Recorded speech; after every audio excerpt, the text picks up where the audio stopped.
He's taught millions worldwide how to become rich. Now, best-selling author and financial expert Robert Kiyosaki reveals the financial secrets of the rich with you. See how Robert's simple formula for personal wealth can transform your life and put you on the path to true financial freedom. 60 Minutes to Getting Rich begins right now.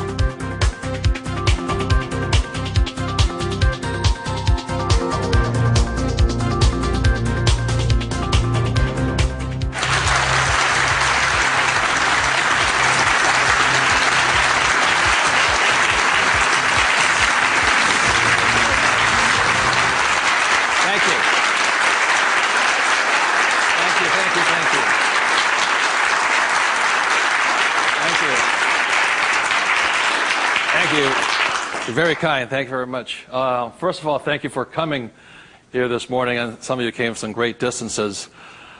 I remember every time I do a talk, I'm always worried that people won't show up, and so my ego couldn't handle the blow. So thank you for showing up, and I'll do my best to be of some value or entertainment today. First of all, how many people have had the chance to read Rich Dad, Poor Dad? Good. Okay, thank you. For those who haven't had a chance to read the book, I'll give you a quick background on the story. Rich Dad, Poor Dad is a true story, and it's based upon my two dads. My real dad was the head of education for the state of Hawaii, a very smart man. He was the boss and things like that when I was in school. And my rich dad was my best friend's father. And my best friend's father was a man who didn't finish school. He dropped out of school at age 13. But ultimately became one of the richest men in the state of Hawaii. Self-made, did it on his own, and stuff like that. So Rich Dad, Poor Dad is a true story of what two fathers tell their two sons, my best friend and I, about the subject of money. And as the the positioning statement of the book says, what the rich teach their kids about money, that the poor and middle class do not. And as we all know, for the most part, we learn very little to nothing about the subject of money in school. And so what we learn about money oftentimes is handed down from parent to child. And those are the ideas that we have relative to the subject of money. So my rich dad was a man who, he was my best friend's father, like I said, when you look at the white sand beaches of Waikiki and the hula girls and the palm trees, my rich dad was the guy that owned the land underneath the hotels. And my poor dad, I call him my poor dad, although he was a high-paid government official, and I do mean high-paid. He made a lot of money. In fact, he made much more money as far as a salary and paycheck goes than my rich dad. And so the story is really what my rich dad taught me as compared to my poor dad.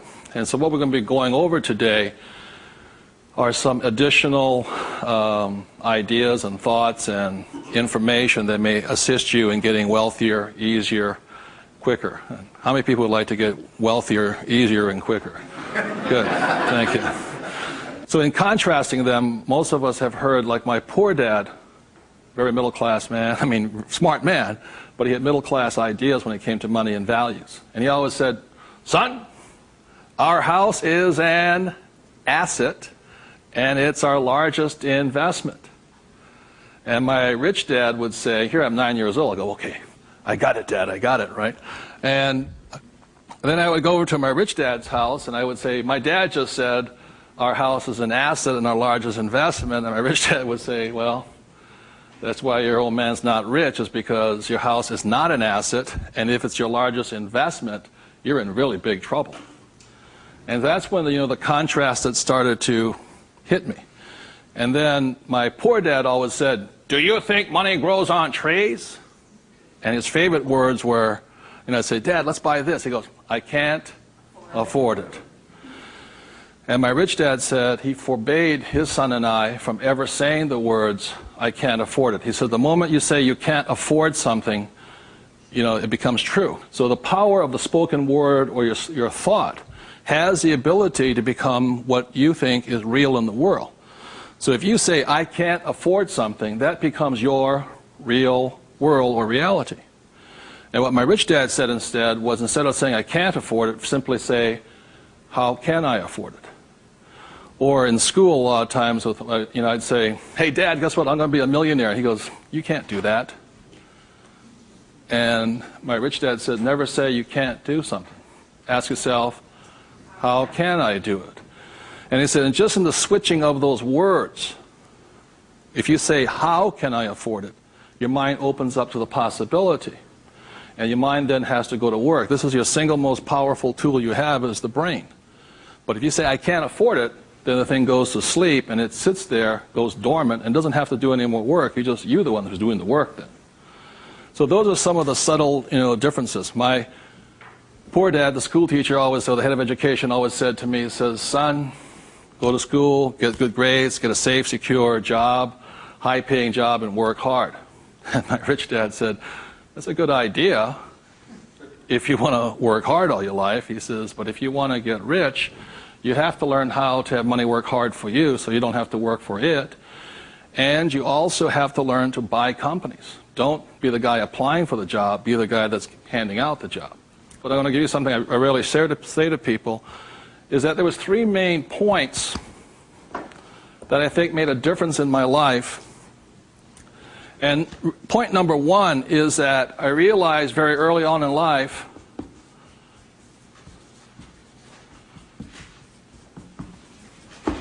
money is a what? Idea. It's whatever you think it is. Now, when people say, well, how can I get more money? I say, well, just first change the way you think. Change your ideas. Now, that's the good news.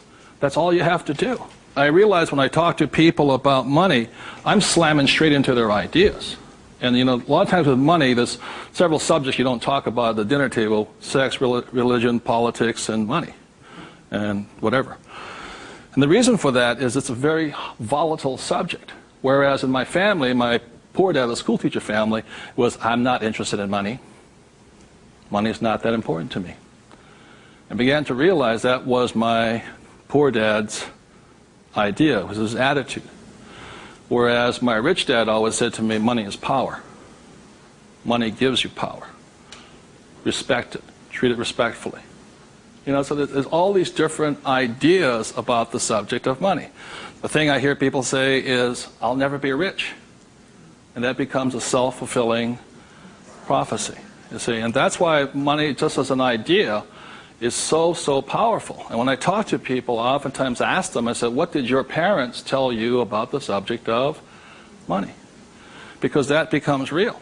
If you were told, go to school and get a job, see, many of us may not be in the same profession, but we're following the same path. And most people did not come from families that were rich. In America, less than 1 out of 100 people at age 65 becomes rich. In the richest country in the world. 1 out of 100.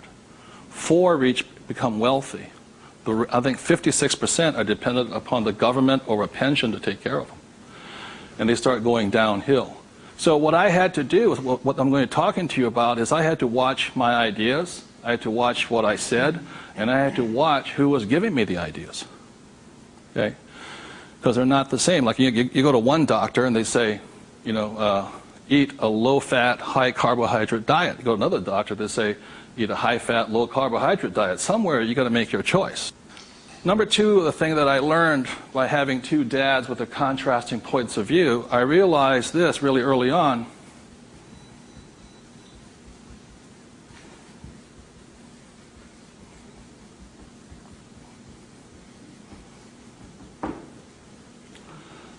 I realized that money doesn't make you what?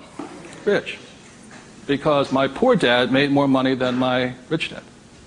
So I think one of the biggest mistakes we've been going into is a lot of times people actually think if I win the lottery, then I'll be rich. Or if I go to Vegas or gamble or my luck changes, then I'll be rich. It has nothing to do with it. Money is a very powerful tool, as my rich dad used to say. If you use it well, it'll make you richer. If you abuse it, it'll make you poor. So one of the big things that my poor dad made the mistake of saying, he always thought that if he got a pay raise, that would solve his money problems. And the trouble is, every time he got a pay raise, he got bigger problems. So it made him poorer and poorer the more money he made. Does that make sense, you guys?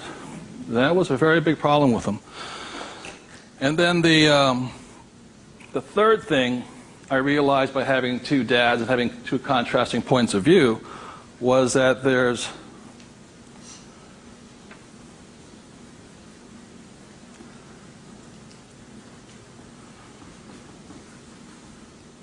two kinds of money problems. One problem is not enough money. The other problem is too much money. And they're both problems. And the thing that I say to people is this, that, like I think most people think they're real special. I'm the only one with money problems. Well, the reality is everybody has money problems. Everybody. Every single person. Every company has money problems. Every country has money problems. Every government has money problems. Everybody has a money problem. What makes you rich or poor or middle class is how you challenge or handle the problem. And what most people do, since, so most of us came from families where the problem was too much or too little. Too little. And that becomes our idea. We think money is scarce, hard to get, work hard for it. Very popular idiom going around today suggesting that the way you get rich is cut up your credit cards. Oh, man. Live below your means. Those are poor people's mentalities. Save, go long term, buy mutual funds. And it's not a rich person's way of thinking. I love my credit cards. They make me happy.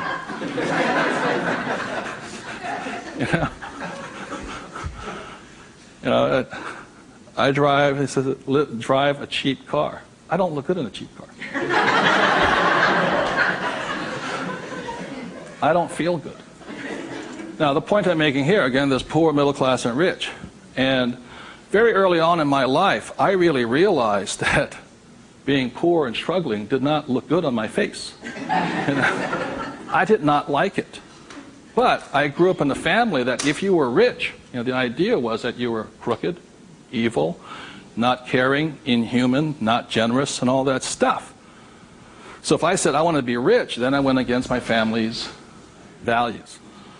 It was tough having that. Now, the other thing I saw was that by my rich dad managing his money well and becoming a business owner and an investor, that he got richer and richer and richer. Then he had a different kind of problem. His problem was too much money. And my rich dad said to me when I was about 18 or 19 years old, he said, son, there's two kinds of problems. Not enough or too much. Which one do you want? And at that point,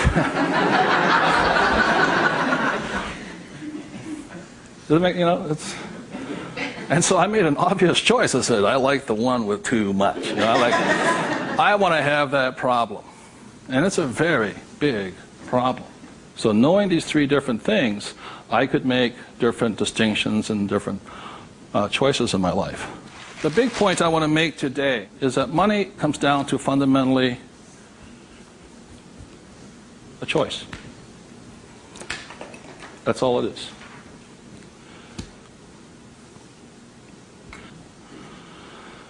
And so, as a young boy having two dads starting at age 9, I had to make a choice of which dad I was going to listen to. And it was a tough decision. Really, really, really hard because I love both men.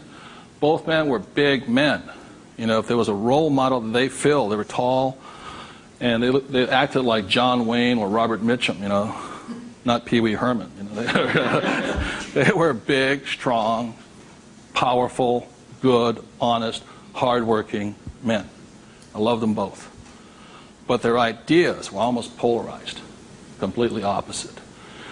And that's why in Rich Dad, Poor Dad, in the book, I write that Robert Frost's poem, I think The Road Less Taken or The Road Less Traveled, I had to make a choice of which one I was going to listen to. Which one was I going to follow down the path? And I made that choice.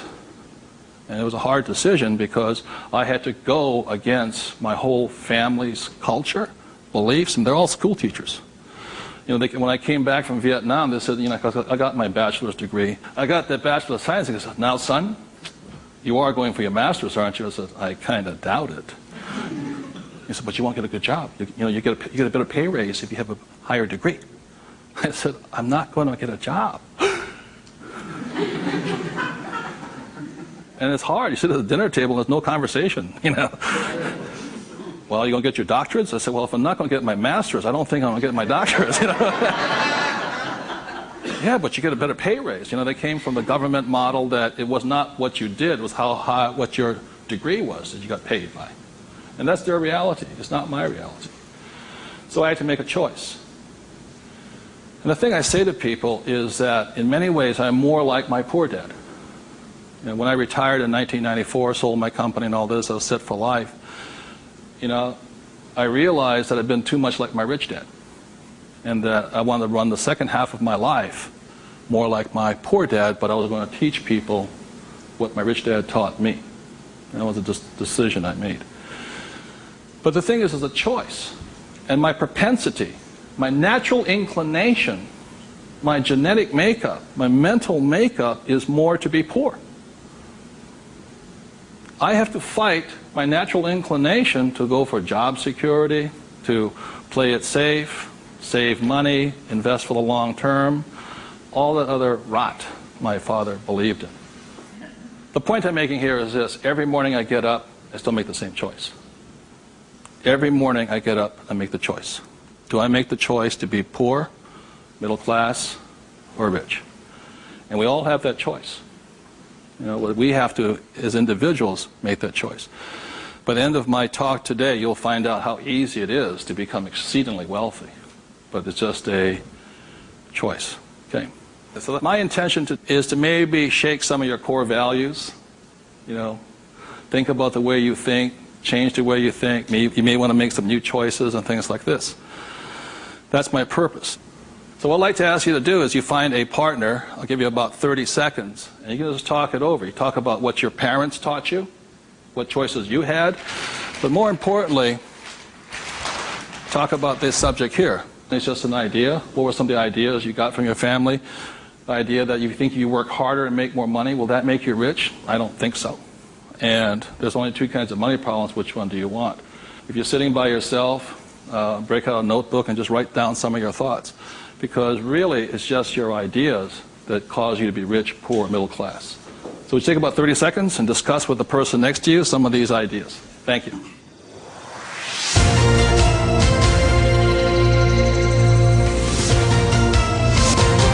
The main point of the book, Rich Dad, Poor Dad, for those who have not read it, so this is book number 1. The main message and the point is the importance of financial literacy. Can you read a financial statement? So, again, comparing my rich dad and my poor dad, the school teacher, was very word literate. I mean, he read a novel a week. He read constantly. And he used to say to me, you know, readers are leaders and leaders are readers. I said, good. And I go see my rich dad, who didn't read that much. He says, but the difference between your father and I is I can read numbers. So so Rich Dad, Poor Dad is very simply about the numbers. And this is an income, expense, assets, and liability. And that's the basis of financial literacy, a financial statement. Now, the problem, and so what it is about the difference between assets and liabilities, things like this. So this is really what the book was about. You know, the thing about an asset, my father would say our house is an asset, and my rich dad would say it's not, because very simply assets, according to my rich dad, asset will put money in your pocket whether you work or not. And a liability will take money from your pocket whether you work or not. That was very simply it. The important things about a financial statement is that it allows you to see the truth instead of being stymied by other people. My bankers never asked me for my report card yet, you know.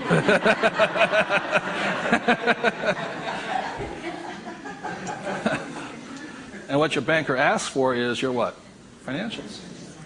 Because what a banker wants to see is your financial intelligence, not your academic intelligence. And both are important. Academic intelligence is important, you know, forever. But so is financial intelligence. So my rich dad said your financial statement is your report card once you leave school. And the problem is 99% of the people leave school and they don't have a clue what a financial statement is, much less what a checkbook is. You know, they know credit card, but they don't know much beyond that. And so they're easily swayed with the idea your house is an asset. And that's what gets them in trouble. They can't tell the difference between an asset and a hole in the ground. So that's a big problem there. Okay? And then book number 2, which is this one here, was the cash flow quadrant. Quadrant means 4. And the quadrant was the 4 people that make up the world of business. E stands for employee, S stands for self-employed, B stands for business owner, and I stands for investor. So my poor dad always said to me, you know, son, go to school and get a job. So he was programming me to come here. But I kept saying, but I want to be rich. And my mother says, yeah, don't listen to your dad, you know what I mean. My mother was a nurse. And she says, if you really want to be rich, you should become a doctor. They make a lot of money.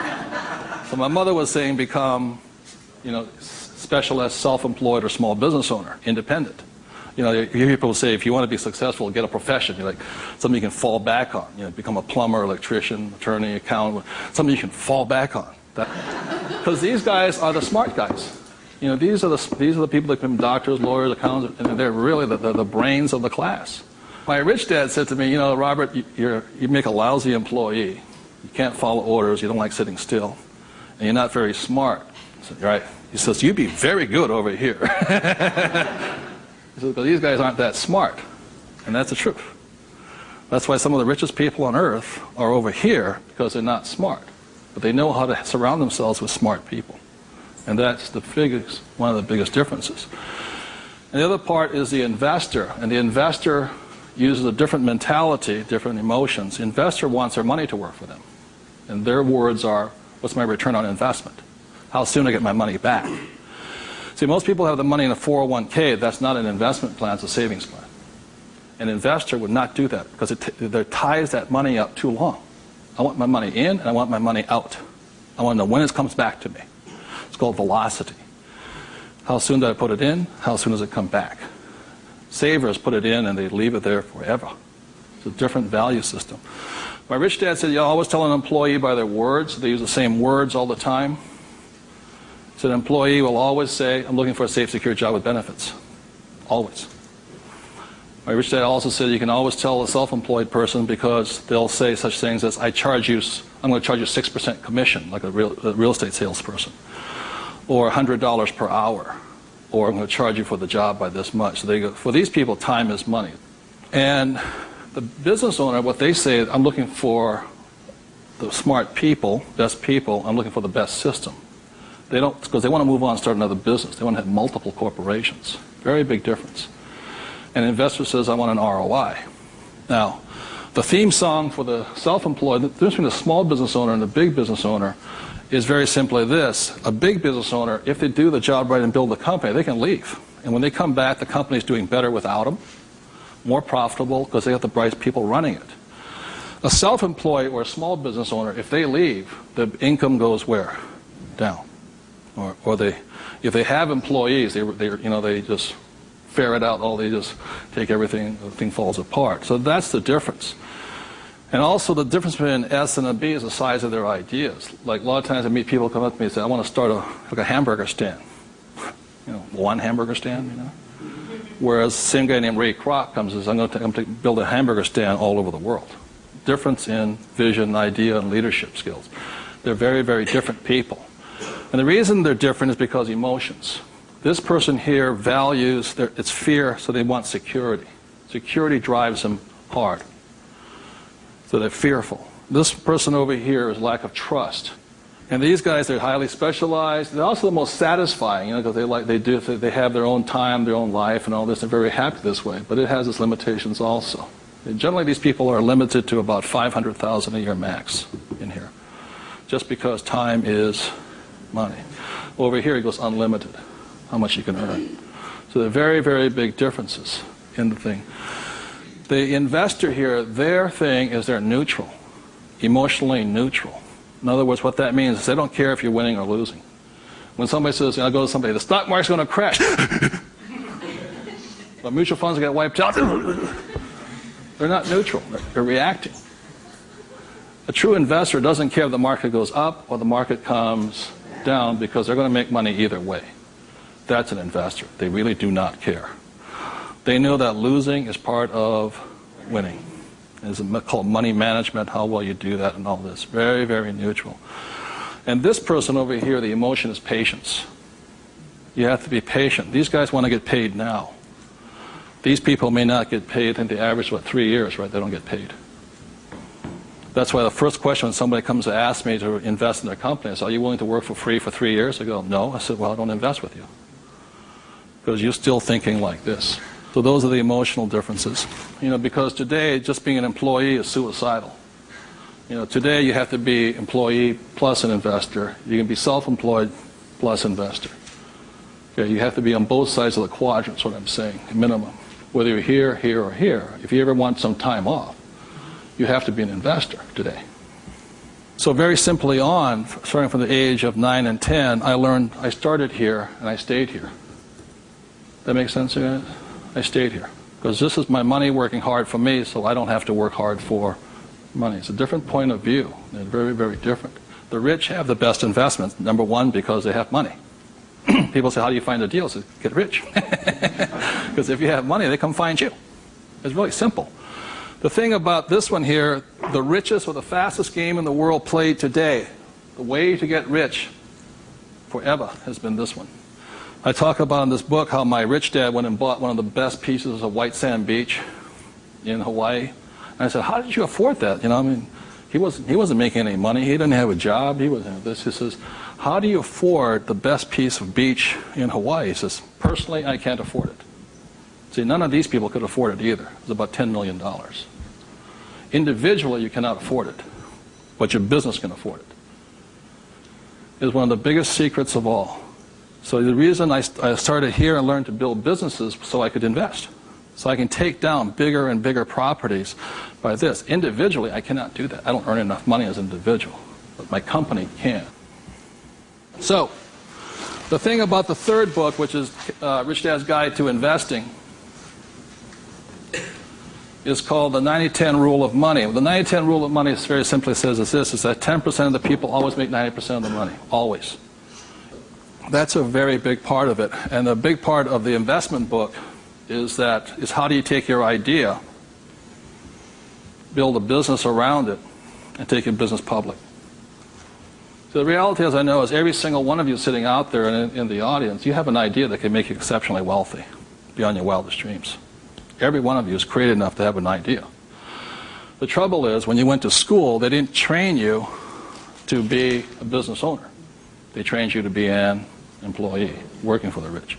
What the rich have the ability to do is take their ideas and create massive businesses out of them. So you have your business, which does your investing for you. And the tax laws are written in your favor investing through a business. That's how the rich get rich, because they pay less in taxes, very simply because they invest through the B and I quadrants. Investing from here, the laws are written against you here. In America, 1943 was the Current Tax Payment Act, which made anybody who was an employee could not pay themselves first. Government gets paid first. If you get a pay raise, government gets a pay raise. Forever. Forever. You make $1 million, you still pay more in taxes, incrementally.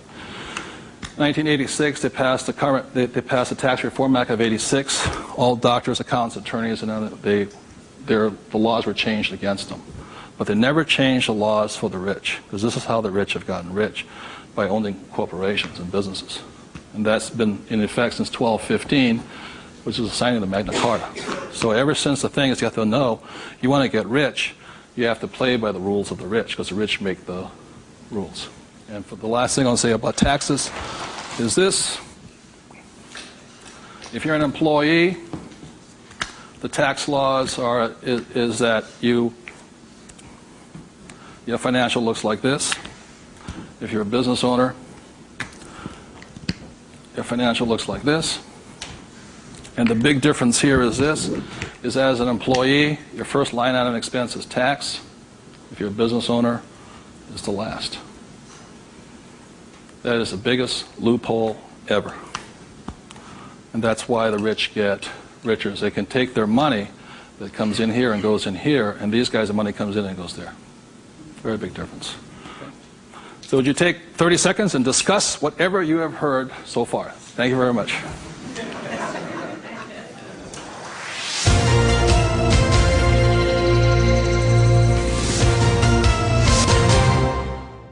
one of the ways I understand that money does not make you rich, when I was in my 20s, late 20s and early 30s, I became a millionaire.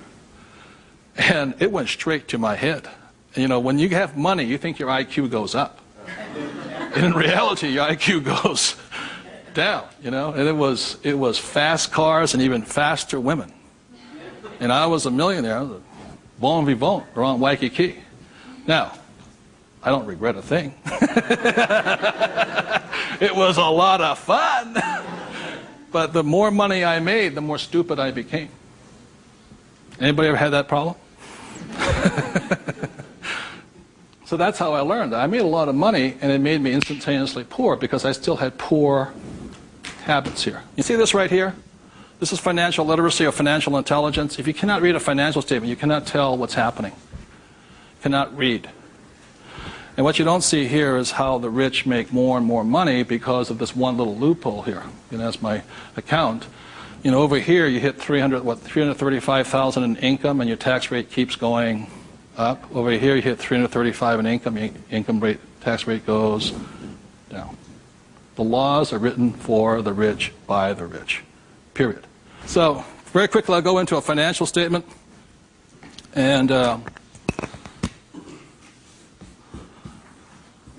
this is the basis of wealth here.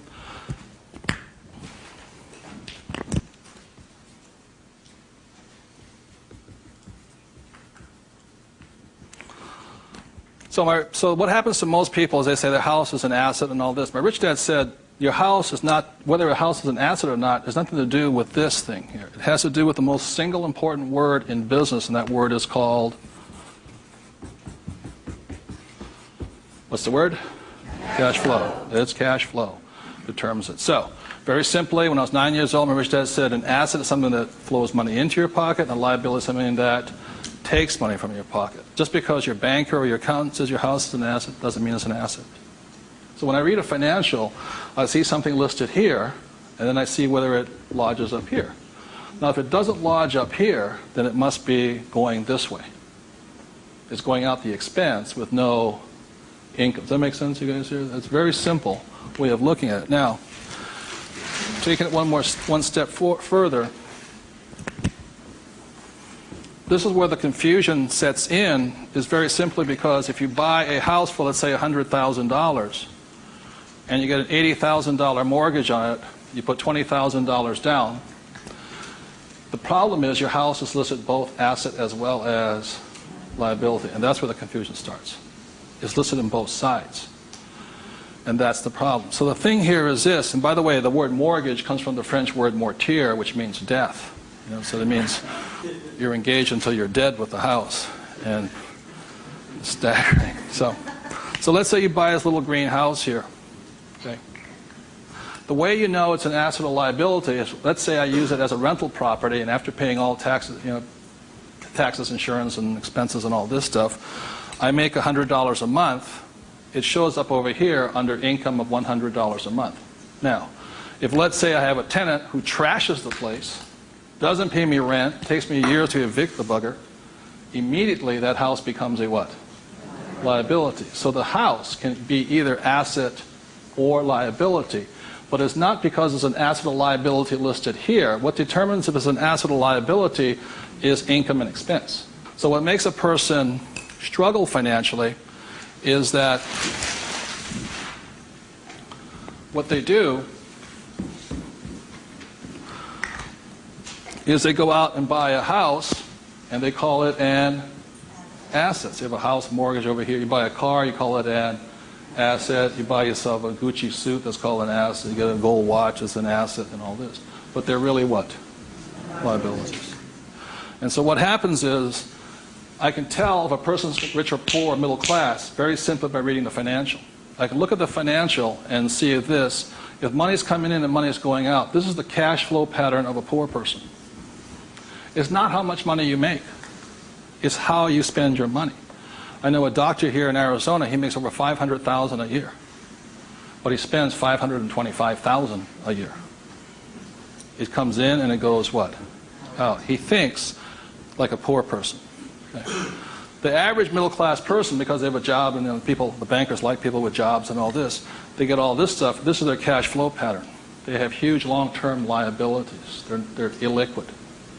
Okay? And this is the cash flow pattern of the great middle class who think they're rich. My rich dad said, just because you live in a big house, have a nice car, and wear nice clothes, doesn't mean you're rich. You could be broke, more poor than the poor person. So the difference was, for me, was that I spent my life learning how to acquire assets. So I don't need a job. The object was never to work for money. It was to learn to acquire assets that put money in my pocket, either stocks, bonds, real estate, businesses. So this is the cash flow pattern of the rich. The question, the way to find out how rich you are is this: is let's say you're married, husband and wife. If the two of you stop working, what happens? See, if my wife and I stop, income still keeps coming, because it's not dependent upon us working. The average person, all their assets, they realize if they stop working, are really liabilities. As my rich dad said, assets feed you if you stop working, liabilities eat you. And the reason they can't stop working is because the liabilities eat them. So the definition of wealth is how long can you survive without working? And it's measured in days or years in time. So when I retired in '94, my wealth was infinite. In other words, I always had more than enough money coming in that was greater than my expenses. And that's a way of thinking. Would you please take 30 seconds to discuss that thing on cash flow? It's cash flow that determines if you're rich or poor, okay? Thank you.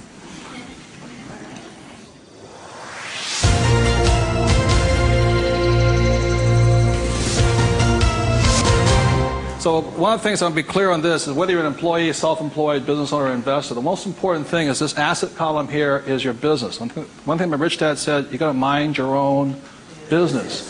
You know, when you become an employee, you mind somebody else's business. You're self-employed, you're oftentimes helping somebody else's business. So regardless of where you are, this is your business here. Like I talk about a rich dad, poor dad, you know, somebody says, what profession are you in? What business are you? I'm a banker. So, well, what, you know, that's their profession. It's not their business. This is your business. And your business, you should be an investor. You know, managing your own portfolio, acquiring your own assets, be it business, real estate, or paper, like stocks, bonds, and mutual funds. So what we're taught in school is not to mind our own businesses. We're taught to mind everybody else's business.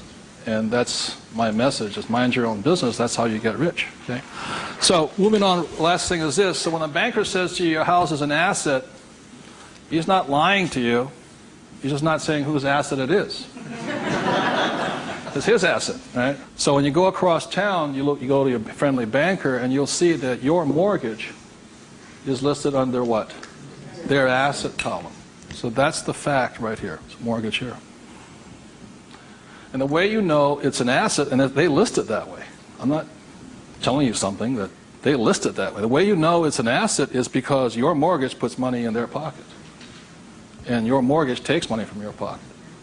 You see, it actually goes like this. It's a complete circle. Now, so that's why they're not lying to you. It's just they're not saying whose asset it is, it's theirs. Now, the other part about it is when you save money over here, it's really your asset. Now, if a balance sheet must balance, it has to balance someplace else. You go to the bank, where does it balance? Bank. But is it their asset or their liability? It's their liability. So your savings are their liability. Notice that? Because they have to pay you money for your money. And it's cash flow determines that. Now, if you notice something else too, you get tax incentives to be in what? Debt, and you're taxed for having savings. And that's why they say, how can we tax savings? It's because you're not smart enough yet. The banks know, political action committees, they control, the rules are written by the rich. I'm not saying I love my bankers. I love them dearly. But you have to know the difference between assets and liabilities, and whose rules are you playing by? Poor, middle class, or the rich? Got it?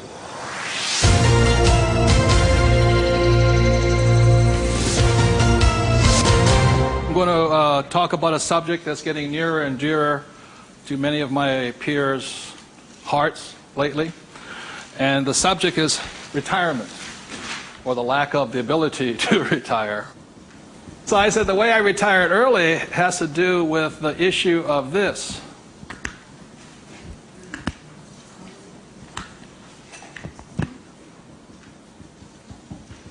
Debt versus what? Equity. The reason I could retire early was because I'm in debt. I borrowed my butt off to retire early. The average person is going to take to 65, 75 as long as possible because they're trying to retire on what? Equity. In other words, they're going to try and use their hard-earned cash to retire, where I would rather use the bank's money to retire. So I am in debt up to my eyeballs. Because the reason is I know some of you out there, because I'm sure some of your parents told you to get out of what? Debt. Well, that's not that intelligent.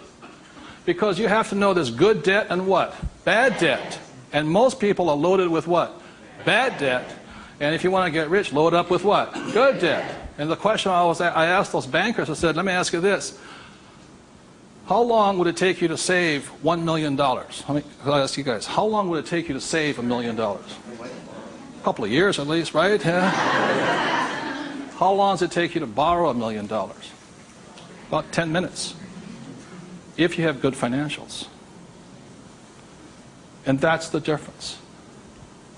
And that's the price people pay for not being educated in this world, to think that they have to work hard, save money, and finance your retirement on equity. I'd rather do it on debt. And the way I do it on debt is my banker will always lend me money on a thing called real estate. Always. They will not lend me money to buy stocks, but they will lend, even if it's, a bank of, what stock, their own stock, they won't lend me $1 million for 30 years at 8%. But if I find a commercial building, $1 million, 8%, 30, they'll all day long. The thing that scares me right now is never have so many people in the history of the world bet their retirement on the stock market. And they've bet real money. Am I correct? And trust me, the market will crash. Always has and always will. Now, those taking deep breaths right now, because you're not, because that should be good news. Because if it crashes, that's when you get rich. But the people who have been trained to think of playing it safe and all this, they're going to be in terror. Completely different point of view. So the point I'm making here is this. One of the reasons I wanted to get educated, understand cash flow, play the game, was just so I could borrow money faster. When my poor dad always said to get out of debt. Debt was bad. So I just called, I just called my broker down the street here. I said, I need 2.4. He says, come in and sign the paperwork. That was it. 2.4 million, just sign. Now, because I can take that money and make 10 million out of it. The average person will go on vacation with it. Or buy a big house, or buy a boat. It's called fiduciary responsibility. If you can prove you know how to manage your money, and you have the good financials, plus you have a couple of million in cash, they'll lend you all the money you want. Because they know my problem is too much money. And the reason I buy real estate is because I get more tax breaks. Real estate is a game of the rich, not paper. It's a really interesting world. So what I'm going to go into is how you can get to the point where you don't, I'm not recommending just go out and borrow today, especially if you have no education. I spent 40 years getting here. To the point where I can call my broker up. Before, 10 years ago, I'd call them up and they'd laugh. How much do you want? But I took that as a feedback that I had to improve my financials. Does that make sense to you guys here? To the point where they would say yes. So the difference between my poor dad and my rich dad was this. My poor dad always said, get a high-paying what? Job. Big mistake. Because the trouble with a high-paying job is you get taxed. So my rich dad said, so was my poor dad, high-income job. That was the key to success. That's a very middle-class, pedestrian point of view. The rich know this. It's not how much money you make. It's how much money you keep. You've got to keep it. It is not how much you make. It's how much you keep. It's called the income to expense ratio. In other words, how much drops to your bottom line. Does that make sense to you guys here? How much drops? So the minimum is 30%. So if you're making $1,000, the minimum that can drop is 30%. If you're not going 30% to the bottom line, in other words, this way, and you don't have to do it, I'm just giving you the ratios that work. If you have $1,000 coming in this way, then 300 needs to hit here somehow. That's the ratio. The average person, you know how much is hitting here? Nothing. That's why they're poor. They're making more and more money, a high-paying job, you know. I went to the university to get a high-paying job, and I'm now at GS-19, and I'm getting more money, but less is dropping here. Does that make sense to you guys here? Because they're buying more what? Liability. It's called the income-to-expense ratio. How much is dropping? That's what counts. I listened to Sir John Templeton. He said when he first got married, for every 1,000 that came in, 500 hit here. That's what makes the rich rich. It's not how much they make, it's how much they keep. It's a matter of focus. And my poor dad always said, I'm making more money. And my rich dad says, I'm keeping more money. Big difference. Huge difference in long-term wealth. It's how much is hitting this here. So, the thing I have is an exercise that'll prove that anybody can be rich. And when I was a little kid, my rich dad gave me one of these. He gave me 3 of these little things. They're called what? Piggy banks. So if you want to get rich, go out and buy 3 of them. Okay? 3 piggy banks. That's all it takes to train yourself to think to be rich. Now, for every piggy bank, so you have 1 piggy bank, 2 piggy banks, 3 piggy banks. 1 is for saving, 1's for investing, and 1 is for tithing or charity. Very important to give. The decision you make today, I'm talking about choices. You can say, well, that's too simple, you know. But the choice you make is for the rest of my life, or for the next 90 days, whatever you can handle, how much am I going to put in each bank every day? Not once a week. Every single day. Because what you're training is your brain to think like and act like and be like a rich person. You're dropping it to the bottom line. So, let's say the most you can handle today, given your horrific financial brilliance, is $1. Good. Now, I don't care the dollar amount, but I do care that you do it. It's just like going to the gym and saying, you know, today I look like a sumo wrestler, but tonight I'll look like Arnold Schwarzenegger. It's not possible, you know what I mean? It's not going to happen. So how many people right now could say for the rest of your life, with 3 piggy banks, you'll put $1 a day away per bank? Good, right? And it's not, and everybody can do it. But the problem is, most people won't. And that's the difference. But once it hits your piggy bank, it's yours for the rest of your life. You pass it on for generations. That's what the rich do. The middle class finds some cheap and tacky excuse to break the bank. Am I correct? You know, I got to spend this money. That was my poor dad. Well, if I make more money, I'm going to pay a raise next year. The government, you know, be a GS-19.5. But they kept breaking the bank. Now, it has nothing to do with the dollar amount. It has to do with the habit, the way of thinking, that this is more important to me than eating. It's more important than my kids' clothes. More important than everything else is this. This is first. So start with $1. Everybody can do that. All it is 0 to go to 10.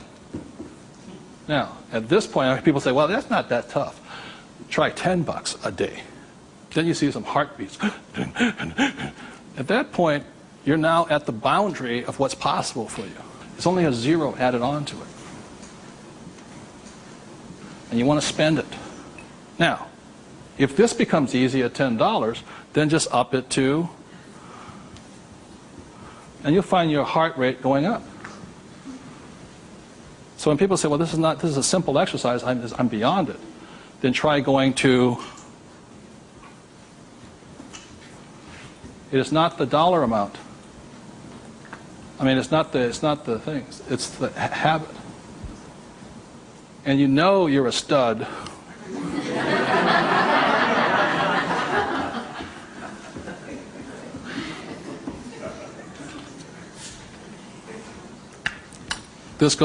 This never spent. This is what your mad money is. You buy your properties and stocks and bonds, mutual funds with. You can afford to lose this if necessary, but you never lose this one. And you tithe your church or charity of your choice. Now, I give to the charity that I would like to support, but I don't have the time to support them. So you put your money where your body would be. Does that make sense to you guys here? My rich dad gave it to his church. My poor dad gave nothing. He says, when I have the money, then I'll give it. That's why he was poor. The next point here is that my rich dad always believed in job security. My poor dad, job security. And my rich dad believed in financial security. So the way you get financial security is, again, via these three things. This is the basis of it. Savings, investing, tithing. So the way you get financial security is start with this, and then I start investing with this. Does that make sense? My investing account, this is when I have my fun. I play with that money. So the deal here is this, whether you're buying a business, real estate, or paper, the ratio is this. You can ask my wife the question. For every, somebody says, well, you know, I don't have any money. How do I get some money? I said, start with that, the three piggy banks. Or how do you find a nothing down deal? The reason they want a nothing down deal is because they got nothing to put down, right? And that's the most risky thing you should do. You can only take a nothing down deal when you have a lot of money to put down, because it's too risky. I can take a nothing down deal because I got the money to cover it in case it goes bad on me. But the point here is this, how I got my experience, how I can find a deal is this. You can ask my wife this. For every one property I buy, how many properties or businesses or stocks do I analyze? 100. That's the ratio. Before I buy one piece of property, I will analyze a minimum of 100 properties. If I don't buy one property in that 100, I start all over again. It's 100 to 1 is the ratio. That's how I find a deal. Not only that, is when I had no money, what was I doing? Still analyzing a deal. It's 100 to 1 before you can find one deal. And people come, oh, you know, I went with a ride with a realtor and we found one property and we bought it. I said, how many did you look at? Just that one. That's an idiot, not an investor. They have no clue. The way you want to find out the market trends, the ups and downs, the ins and outs, is you got to analyze 100 deals. Out of that 100 deals, you put in offers on 10. Because 90 are bad. But in the practice of analyzing the deal, you get smarter. I learn more. I learn something from each deal I look at. Of the 10 I invest in, or I put offers in, I might get 3 accepted. Now, this comes from my friend Dolph DeRoos, who's a real estate genius. He says, if this number is like 6, what does that mean? You're offering too much money. That means you're not being tight enough. You've got to screw it down a little bit more. It gets down to nobody accepting, you're too tight. So you want to keep it in this ratio. Of that, you'll buy one property. When people say, how did I get my education? I got my education evaluating deals. I estimate to this day right now, I've looked at over 50,000 deals. That's how I got smart. Instead of going to work, I look at deals. If I'm buying a business, the ratio is the same. 100, 10, 3, 1. If I'm buying a stock in a company, I've got 100 companies, same ratio. Everybody can do that. Does it cost them any money? No, not at all. It's free. When I go on vacation with my wife, Kim, she knows where I'm going to wind up. It's a real estate office or a brokerage office, because it's a habit. So this is what gave me financial security, and what my poor dad focused on was what? Job security. He had no assets when he lost his job. Okay? 30 seconds, please discuss that ratio. 50,000 properties I've looked at now.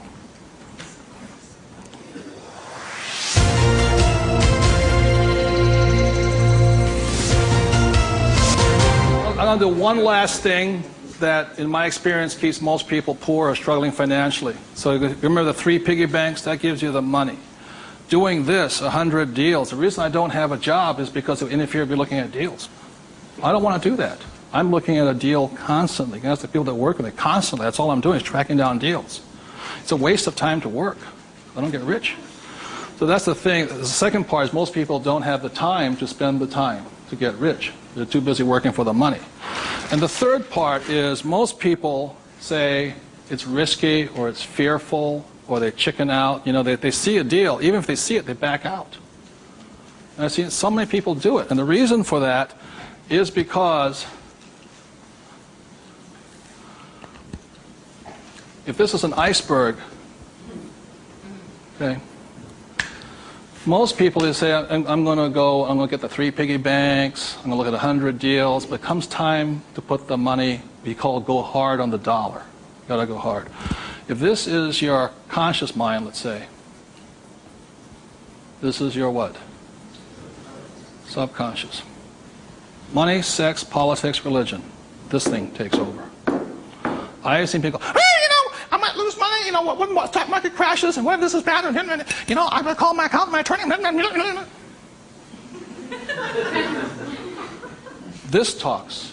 I see him walk away from it. Well, I'll think about it. It doesn't cost you anything to buy a piece of property. Nothing. It costs nothing. It's called you put an option down on it. I sit there and say, well, you want $1 million? I said, here's a $20,000 check. Don't cash it for a week. I'll see you. I option it. Same as in the stock market. Option. I don't use the thing. It doesn't cost you any money to buy a piece of property. But people will talk themselves out of it. Instead of interacting, these guys are reacting. And it's really tough here in Arizona, or you don't know what it's like to be in New York. I'm going, it doesn't make any difference, because the problem is between your ears. Because the fears come up, they start talking. You can't talk to these people at that moment. They're like, and the reason is because of the magic word. What is it? Fear. And what happens to the average person, fear stands for false evidence appearing real. And what I mean by false evidence is that if this starts talking, they'll start gathering the evidence to make sure that it's real. Well, you know that most businesses fail. Let me show you the facts, and let me show you the stats. See, they're looking for all that false evidence. They'll validate, they'll justify it. They'll call their mother, their sister-in-law, their brother-in-law. Yeah, we agree with them. Am I right? Yeah. They'll make it real. It's not real. Like, I got crucified that said, that 9 out of 10 businesses fail. I said, that's correct. Most of them fail, but one makes it. I said, look, I failed twice. Twice I was part of the 9, but once I made it to the 10. The difference between you and me is you haven't failed at all yet. Yogi Berra once said the great thing about the National League is that if you strike out 7 out of 10 times, you're in the Hall of Fame. So the biggest mistake was my poor dad, my rich dad, this did his thinking for him. He could give you all the reasons why you failed.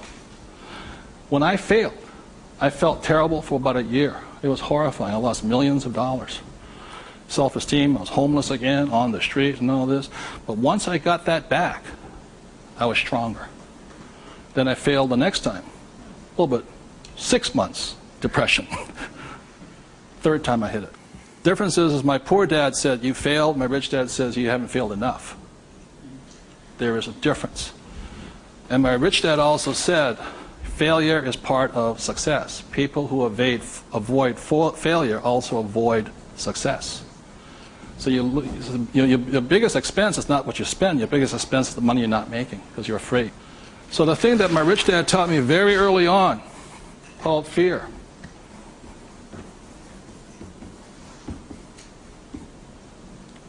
Fail early and fail responsibly.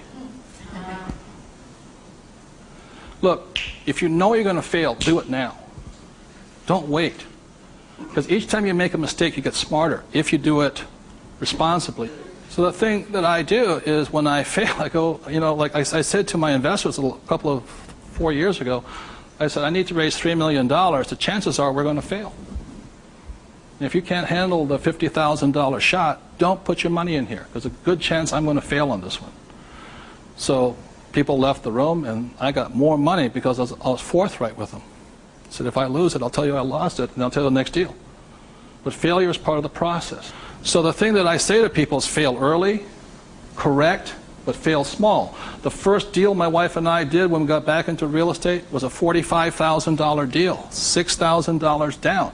If we failed, we would have got smarter than somebody who didn't fail at all. But we didn't. So we pushed the boundary, going bigger and bigger, hoping to fail. Well, everybody's avoiding failure. I'm hoping to fail because I'm going to get smarter. I open my mind up. I ask people for their advice. I synthesize the data, make my own decision. But I live and die. If I make a mistake, I own it. So I apologize. I blew it. I made a mistake. This is what I learned. Continue on. So I want to thank you all for being here. The thing I want to leave you most with is that every morning, you know, as a 9-year-old boy, who was going to listen to? It was a choice, rich dad or poor dad. Every morning I get up and I still make that choice. Who am I going to listen to? And I hope you make your choices for yourself. Thank you very much.